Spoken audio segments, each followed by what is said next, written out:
أعوذ بالله من الشيطان الرجيم بسم الله الرحمن الرحيم لقد كان لكم في رسول الله أسوة حسنة صدق الله العظيم۔ اللہ تعالیٰ نے قرآن کریم کے اندر حضور صلی اللہ علیہ وسلم کی شخصیت مبارکہ کو ساری انسانیت سارے عالم کے لیے اسوہ کاملہ اور حسنہ بنایا ہے۔ آپ کی دنیا میں آمد سے پہلے جو انسانیت کا نقشہ تاریخ نے کھینچا ہے، جو انسانیت کے حالات تاریخ نے ذکر کیے ہیں، وہ انتہائی شرمناک کہ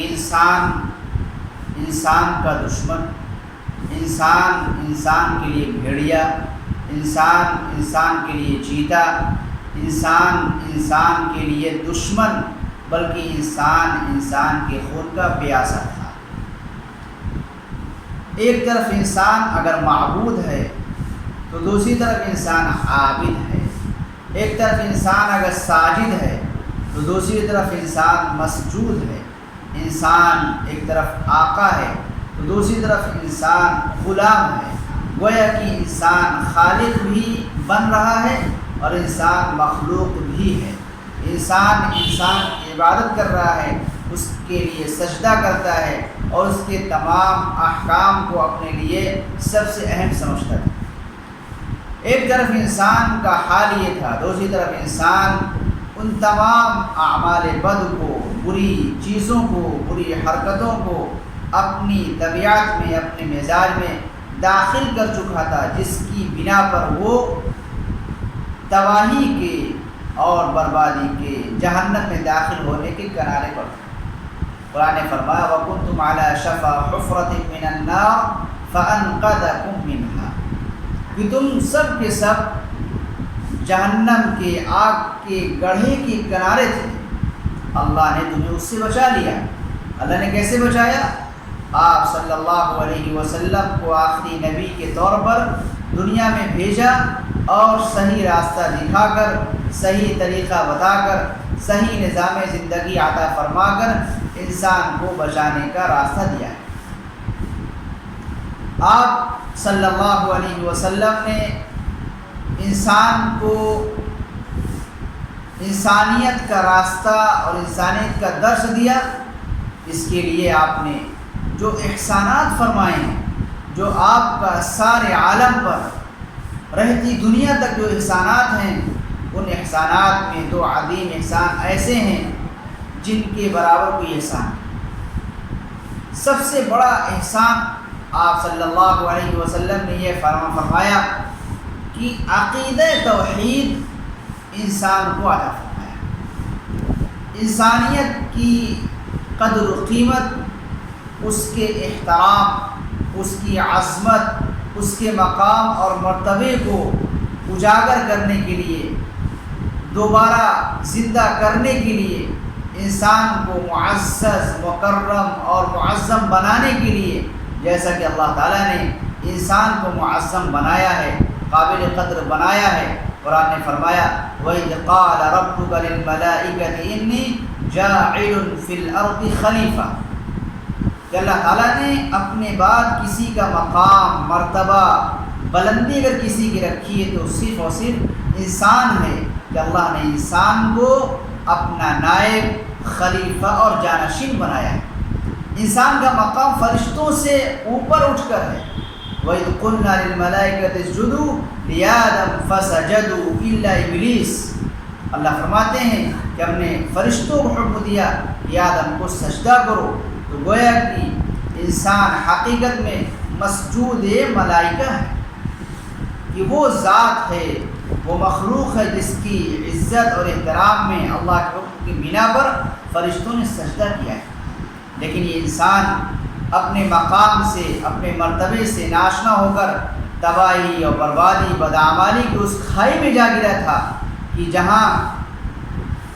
اسے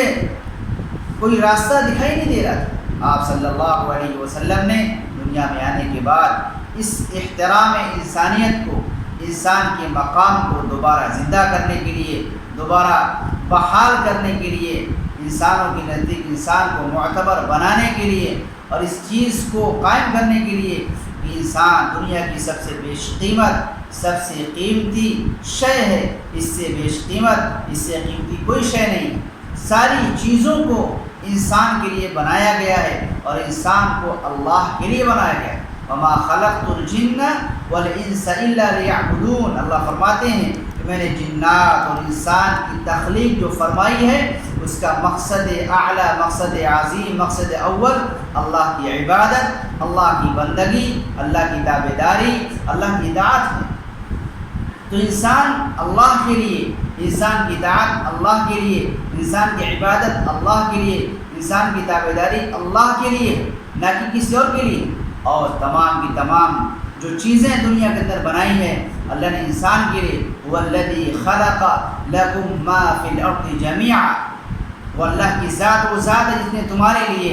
زمین کے اندر جو کچھ ہے وہ سب تمہارے لیے پیدا فرمائی۔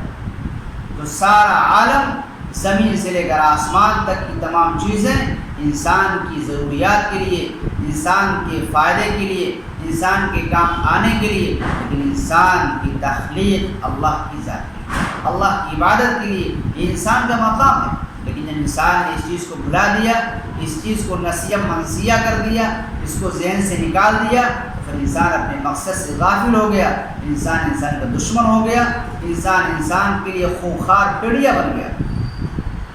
آپ نے اس انسانی قدر و قیمت کو بحال کرنے کے لیے جو سب سے پہلا فارمولہ، سب سے پہلا ضابطہ، جو سب سے پہلی چیز انسانیت کو، انسانوں کو بخشی ہے، وہ ہے عقیدہ توحید۔ انسان کا سر صرف ایک اللہ کے سامنے جھکے، انسان صرف ایک اللہ کی عبادت کرے، انسان صرف ایک اللہ کو خالق سمجھے، صرف ایک اللہ کو مالک سمجھے، صرف ایک اللہ کو رب العالمین سمجھے، پالن ہار سمجھے، اور اسی کے سامنے سجدہ کرے، اسی کی اطاعت کرے، اسی کی تابعداری کرے۔ تمام انسان کسی بھی خاندان کے ہو، کسی بھی رنگ کے ہوں، کسی بھی قبیلے کے ہوں، کوئی بھی حسب ہو، نسب ہو، اور کیسی زبان ہو، اچھی ہو یا بری سمجھی جاتی ہو، اونچ نیچ کی جو تمام تفریقات اور امتیازات ہیں، ان تمام تفریقات کو اگر کوئی چیز ختم کر سکتی ہے، سارے انسانوں کو ایک جگہ پر جمع کر سکتی ہے، ایک پلیٹ فارم پر اکٹھا کر سکتی ہے، تو صرف اور صرف عقیدہ توحید۔ اس کے ذریعے سے تمام انسان کی قدر بھی کریں گے، تمام انسان کے لیے اپنی جانوں کو قربان بھی کریں گے، اس کے دکھ کو اپنا دکھ اور اس کے سکھ کو اپنا سکھ سمجھیں گے۔ تو سب سے پہلا جو ضابطہ، سب سے پہلا جو شرط اللہ کے نبی نے قرار دی وہ عقیدہ توحید کی۔ قرآن نے فرمایا وَإِلَٰهُكُمْ إِلَٰهٌ وَاحِدٌ لَا إِلَٰهَ إِلَّا هُوَ الرَّحْمَٰنُ الرَّحِيمُ، کہ تمہارا معبود، تمہارا خالق ایک اللہ ہے، ایک اللہ کے سوا کئی خداؤں کی پوجا کی جائے گی، کئی خداؤں کو خدا مانا جائے گا، کئی خدا کا تصور ذہن میں رکھا جائے گا، ایک سے زیادہ کو خدا اور معبود بنایا جائے گا، تو پھر انسانیت گمراہی کی طرف جائے گی، تباہی کی طرف جائے گی، اور برائی کا شکار ہوگی، انارکی کا شکار ہوگی، بدامنی پھیلے گی، بے سکونی پھیلے گی، انسان کا دشمن ہوگا، انسان کے خون کا پیاسا ہوگا، اور اس وقت انسان کے احترام کو ملحوظ نہیں رکھ سکے گا اور اس کو اپنے لیے اپنے خلاف سمجھے گا۔ تو سب سے پہلی چیز کیا؟ عقیدہ توحید، جس کی بنا پر حضور صلی اللہ علیہ وسلم نے مختلف قبائل کو، مختلف زبان والوں کو، مختلف برادری والوں کو، حتیٰ کہ سارے عالم کو یکجا کرنے کی کوشش کی، اور اس میں اب دنیا کے سامنے وہ کامیابی نظر بھی آئی کہ عقیدہ توحید کی بنا پر لوگ متحد ہوئے اور تمام تر تفریقات کو، تمام تر امتیازات کو اور تمام تر دوریوں کو مٹا دیا۔ تو ایک عقیدہ توحید۔ دوسری چیز ہے کہ ایک باپ سے سب کے سب ہیں، ایک آدم سے سب کے سب پیدا ہوئے ہیں، انسانیت کو مد نظر رکھا جائے، سب کے سب اولاد آدم ہیں۔ حضور صلی اللہ علیہ وسلم نے فرمایا ایھا الناس ان ربکم واحد وان اباکم واحد، کہ تمہارا رب بھی ایک ہے اور تمہارا باپ بھی ایک ہے، کلکم لآدم وآدم من تراب، کہ تم سب کے سب اولاد آدم ہو، تم سب کے باپ ایک ہیں۔ جب باپ ایک ہیں تو اولادیں بھی سب ایک ہیں، گرچہ سب کے رنگ الگ ہوں، سب جو ہے مختلف قبیلے کی طرف منسوب ہوں، زبانیں الگ ہو جائیں، ملک الگ ہو جائیں، لیکن سب بحیثیت انسان، بحیثیت اولاد ایک باپ کی اولاد ہے۔ ایک باپ کی اولاد جس طرح مختلف کاروبار میں ہو کر کے ایک ساتھ رہتی ہیں، مختلف جگہوں پر ہو کر بھی ایک ہونے کا اعلان کرتی، اظہار کرتی، اسی طرح سارے کے سارے انسان ایک باپ کے رشتے سے ہونے کی وجہ سے متحد رہ سکتے ہیں اور رہنا بھی چاہیے۔ وآدم من تراب، اور آدم کی تخلیق مٹی سے ہے، لہذا اس میں ایک طرف اس بات کا بھی اشارہ ہے کہ کوئی کسی پر فضیلت، فوقیت، برتری، اونچائی، بلندی نہیں رکھ سکتا۔ سب کی اصلیت ایک ہے، مٹی سے پیدا ہو، کوئی سونے سے نہیں پیدا ہوا، کوئی چاندی سے نہیں پیدا ہوا، کوئی تانبے سے نہیں پیدا ہوا، کوئی پیتل سے نہیں پیدا ہوا، کوئی کسی اور چیز سے نہیں پیدا ہوا، سب کی تخلیق شیء واحد مٹی سے ہے، اور مٹی کو فخر کرنے کا حق ہے۔ اللہ تعالیٰ نے، حضور نے فرمایا ان اکرمکم عند اللہ اتقاکم۔ اب عزت، فضیلت، فوقیت، برتری، رفعت، بلندی اللہ کے نزدیک کس کو؟ جو تم میں سب سے زیادہ خوف خدا، تقوی کا حامل ہو، جس کے اندر تقوی زیادہ پایا جاتا ہو، خواہ اس کا خاندان دنیاوی اعتبار سے نیچے شمار کیا جاتا ہو، خواہ اس کا شمار جو ہے نیچے طبقے میں ہوتا ہو، خواہ مالی اعتبار سے بہت نچلے طبقے میں آتا ہو، اس کا کوئی اعتبار نہیں۔ اگر خوف خدا ہے اس کے اندر موجود ہے، لیکن اس کا رنگ صاف نہیں، اس کی نسل جو ہے نیچے درجے کی مانی جاتی ہے، خاندان نیچے درجے کا مانا جاتا ہے، مالی اور معاشی اعتبار سے وہ جو نچلے طبقے کا شمار ہوتا ہے، اس کی کوئی حیثیت نہیں ہے۔ تقوی کی بنیاد پر اللہ کے نزدیک وہ معتبر بھی ہے اور معزز بھی ہے، مکرم بھی ہے، مقبول بھی۔ اور انہوں نے فرمایا کہ لیس لعربی علی عجمی فضل الا بالتقوی، کہ کسی عربی پر کسی عجمی کو کسی عربی پر کسی عربی کو کسی عجمی پر کوئی فضیلت نہیں، کوئی فوقیت نہیں، کوئی بڑائی نہیں، کوئی برتری نہیں، مگر تقوی کی بنیاد۔ یہ تمام جو لڑائیاں دنیا کے اندر ہیں، ملک کے درمیان، خاندان کے درمیان، اور زبان کے درمیان، اور برادری کے درمیان، یہ صرف اس وجہ سے ہے کہ سب نے اپنی اصلیت کو، اپنی حقیقت کو بھلا دیا ہے۔ وہ حقیقت کہ سب مٹی سے ہیں، سب اولاد آدم ہیں، اور عزت کا معیار، بلندی کا معیار، رفعت کا معیار تقوی ہے، نہ کہ مال ہے، نہ کہ دولت ہے، نہ کہ خاندان ہے۔ حدیث میں حضور نے فرمایا من بطأ به عمل لم يسرع به نسب، جس کو اس کا عمل پیچھے کر دے، حسب و نسب اسے آگے نہیں کر سکتا۔ اور اللہ تعالیٰ نے اسی انسانی برابری کا، انسانی مساوات کا تذکرہ جو فرمایا، یا ایھا الناس انا خلقناکم من ذکر و انثی وجعلناکم شعوبا وقبائل لتعارفوا۔ اے انسانوں، اے تمام انسانوں، خواہ کسی قبیلے کو ہو، کسی خاندان کے ہو، کسی حسب و نسب کے ہو، کسی ملک کو ہو، دنیا کے کسی خطے کے رہنے والے ہو، تمہارا کھانا پینا کچھ بھی ہو، لباس پوشاک کچھ بھی ہو، زبان کوئی بھی ہو، کتنی بلندی پر ہو، کوئی فرق نہیں۔ یا ایھا الناس انا خلقناکم من ذکر و انثی، ہم نے تم سب کو پیدا کیا ہے ایک مرد اور عورت سے، مرد آدم اور عورت حوا علیہم السلام، دونوں کے ذریعے سے تمہاری تخلیق فرمائی ہے، ان کے ذریعے سے دنیا میں تمہاری نسلیں، تمہارے لوگ پھیلے ہوں۔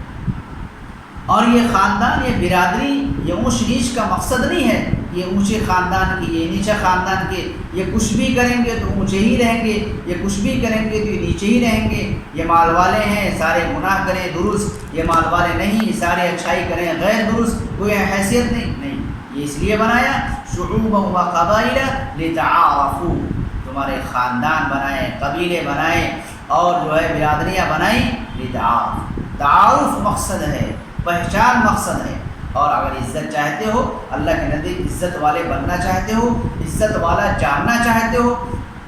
تو یاد رکھو ان اکرمکم عند اللہ اتقاکم، تم میں سب سے معزز مکرم قابل عزت وہ ہے جو تم میں سب سے زیادہ تقوی والا ہے۔ اور اللہ تعالیٰ آگے فرماتے ہیں ان اللہ علیم خبیر، اللہ تعالیٰ جانتے ہیں کہ تقوی کس کے اندر ہے، خوف خدا کس کے اندر ہے، عزت والا کون ہے، ذلت والا کون ہے۔ لہٰذا زبان سے اپنی بڑائی کرنا، زبان سے اپنے آپ کو اچھا سمجھنا اس کی کوئی ضرورت نہیں۔ پتہ یہ چلا کہ حضور صلی اللہ علیہ وسلم کی دنیا میں آمد ہوئی،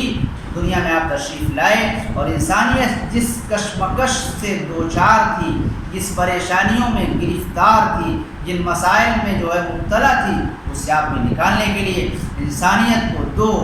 طریقے دکھائے، دو ضابطے دیے، دو اصول بتائے۔ ایک ضابطہ، ایک اصول، عقیدہ توحید کو لازم پکڑا جائے، ایک اللہ کو مانا جائے، ایک عقیدہ توحید کو اپنی زندگی میں پیوست کیا جائے، اور دوسری چیز ہے کہ تمام کے تمام انسان برابر ہیں، سب اولاد آدم ہیں۔ ان دونوں ضابطوں کو سامنے رکھا جائے گا تو پھر جو دھرموں کی لڑائی ہے، مذہبوں کی لڑائی ہے، خاندانوں کی لڑائی ہے، اور